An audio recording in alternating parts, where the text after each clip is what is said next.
Hi there. This is Ravenhawk from fastworkinglovespells.com, and I want to touch briefly today on when you're going through it. Now, most of us have heard the term when you're going through it. When you're going through it, I'm just going through it. It's really upheaval in my life, or chaos in my life, or some situation that is not necessary, that's in an inconvenience for you. Things are going left when you want to go right, or yeah, like that exactly. Going left when you want to go right. Okay, that's my point. um Sometimes it can feel like everything is in turmoil, everything is upside down, everything is just going away from you. Everything that you want, you see it's moving away from you, to the point where it's noticeable, to the point where you are aware that if you want it, you can already consider that's going to be gone. You know for a fact it's not going to come close. It's like it's like a pattern with you. And this term where you're going through it, you find that it's a recurring thought because you always seem to be going through it. At some point, everything is so chaotic that it looks like it's become a way of life now. That's when the resentment starts. That's when the self hatred starts. That's when the hating other people starts. That's when things get really bad as well because your energy is now shrinking into one of resentment. You start to resent the whole pattern of the universe because you can't seem to get your cookies. You can't seem to get your ducks in a row. You can't seem to get yours. You can't seem to see results. You can't seem to see anything positive from all these seeds that you're planting. Nothing seems to be growing. You're just getting one piece of dry land, barren piece of land over and over and over and over. And it's noticeable. And you start to see that things are just not moving in a way that you want them to. And everything that you want starts to go away from you. The moment you want it, boom, it's gone. You want that perfect job, you already know it's going to be given to somebody else. You're not going to get it. That's the process now in the brain until it becomes a lifestyle change. Lifestyle. You start to feel all the time like you already pre-know what the outcome is going to be if you want a certain thing or you want a certain job or you're going after a certain goal. You already know what the outcome is going to be. And that's when it gets really bad. You don't do anything. You stop trying. You stop trying because you already know, like, I'm not going to get that. Why even go? Why even bother? I'm not going to accomplish that. And that's when your mind will now chime in and help. Oh, it will help you. It will. The moment you start to feel negative, your mind is going to have a party. It's going to have friends over, cocktails, everything you can think of. It will chime in and help you. The moment you start to feel poor in spirit, your mind is always ready to help you. It will show you all the ways which you're right. You're not educated enough, not smart enough, not good looking enough. You don't know the right people. You're always in the wrong place at the wrong time. You can't seem to catch a break no matter what. You can't seem to do anything better than you are right now. And even that, you seem to be kind of mediocre at it. Your mind is going to help you. It will work overtime to hear, yeah, you're right, you're right. But you tell it now to help you find solutions. It's going to be, I don't want to do that right now. Because why? It's what I call the inherited sin. This is what we pass down to kids and what we were, unfortunately, we were handed down these thoughts and these patterns and these processes from our ancestors. The limiting beliefs of what you're not capable of what you can't accomplish, what you can't do. It's like this much, and what you feel you can do is like this much. Because all these conditioned programmings will run in your head. and this part will take over. Oh yes, it will agree. It will agree. It's like having um, a piece of lemon here on, and you have a jar of honey. Which one you think the flies are going to go to, or the ants are going to go to? This one.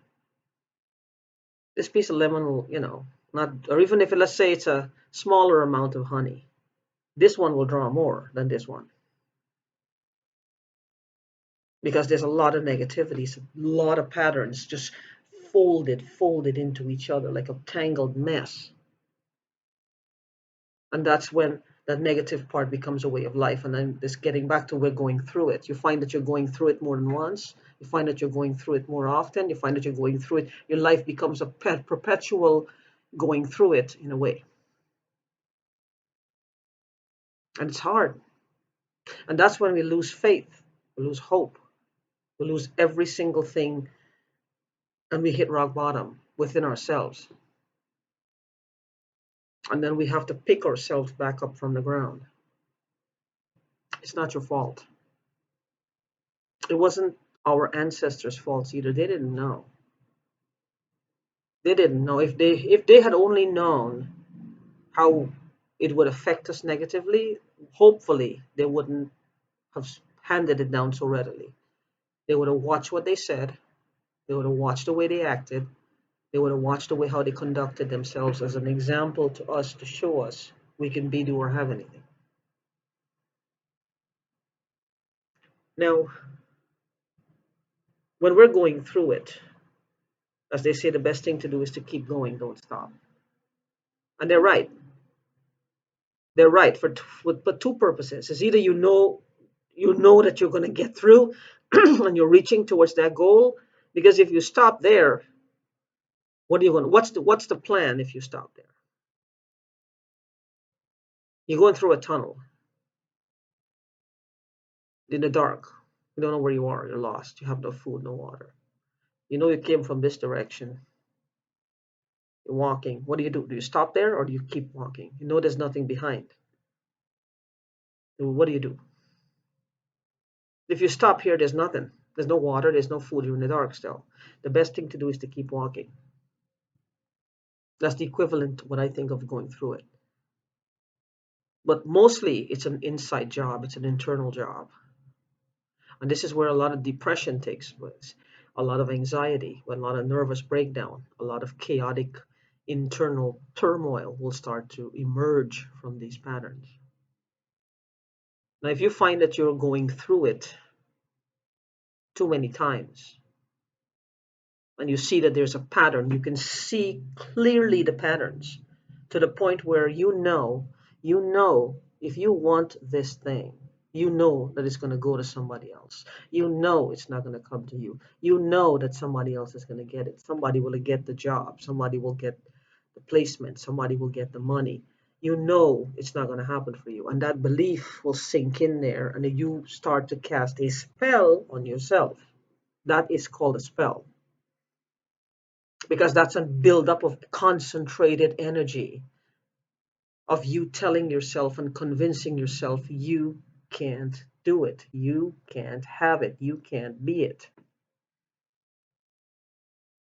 So, spell work helps here, but mostly what I offer is EFT, and that helps to break these patterns. Is EFT, emotional freedom technique, and it helps to break these patterns. Because once you tap, what you're doing is you're tapping on these acupuncture, acupressure points, and you're releasing that energy. This is where the energy pools in the body. And this is from Eastern science or Eastern holistic practices from the ages. It's not a new thing. It's been around for centuries. And let's face it, this China is one of the most productive countries. They're digitally enhanced. They're medically enhanced. I mean, yes, in everything there's problems, but technology, even manpower. So what I'm saying, I'm not pro China. I'm just pointing something out. So they have a point here. These tapping points, they have a point. This is not a political endorsement or a religious endorsement. I'm just saying this is not a religion to tap these points. It's not a religion to tap the points. Just like it would be not a religion if your head is hurting, you take a couple of acetaminophen or you take a couple of aspirins. That's not a religion. That's to get rid of the headache. This is to get rid of these, break these patterns.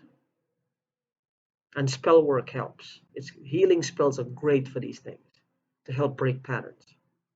And this is something that you're having done on yourself, so it works really fast because you will come to me wanting the help and you are open to it. So bam, bam, bam. This is not won't be a love spell you're casting on someone else where you have to go through a series of steps to erase negativity, reinvent the wheel here to get them to communicate with you, to get them to reach out to you. We won't have to do all these things. This is something that you are allowing and aligning with the moment you come to me for help. So when you feel like you're going through it, reach for a spell. Reach for EFT. If you don't want to work with me, you're free to work with anyone else. But these patterns, don't let them ruin your life. Don't let them hold you back. Don't let them put you in the ground. Don't let them take away your joy and your hope and your bliss. No matter what you do, don't let them do this. Stand your ground and stand up to yourself. To yourself. When I say take charge internally. Take charge internally. Get that internal flush. Stand up within yourself. Then you're able to stand up outside. Because it's kind of hard to be standing to face the world if you're afraid of that everything you do is going to fail. At some point, you're not going to want to do anything anymore. Not going to want to do anything. So give me a call, or I should say, email me at ravens with an S at the end of ravens, pure, PURELOVE, spells with an S at the end of spells at gmail.com. And my website is fastworkinglovespells.com. Again, this is Raven Hawk. Peace out.